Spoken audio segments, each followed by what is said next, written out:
இப்பவும் அவர் மேல குத்தம் இல்லாம போயிடும்னு பேசுறியே தவிர உன் வாழ்க்கை என்ன ஆகுங்கிறத யோசிக்க மாட்டேங்கிறியே. இல்ல, என்ன ஆக போகுது பெரியமா?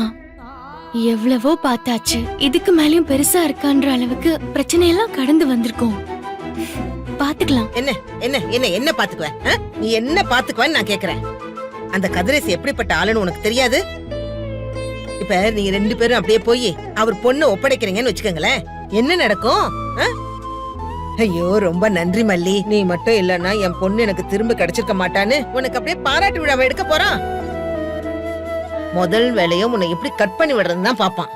எவ்வளவு செலவு பண்ணியாச்சோ அவளை குணப்படுத்தி விஜயோட சேர்த்து வைக்கணும் தான் எந்த அப்பனும் நினைப்பான். அது தப்பில்லையே. அதெல்லாம் ஒண்ணும் தப்பு இல்ல பிள்ளை. ஆனா உன் வாழ்க்கை தப்பாயிடுமே பிள்ளை. நீ எங்க போவ பிள்ளை? எனக்கு அவர் மேல நம்பிக்கை இருக்கு பெரியமா.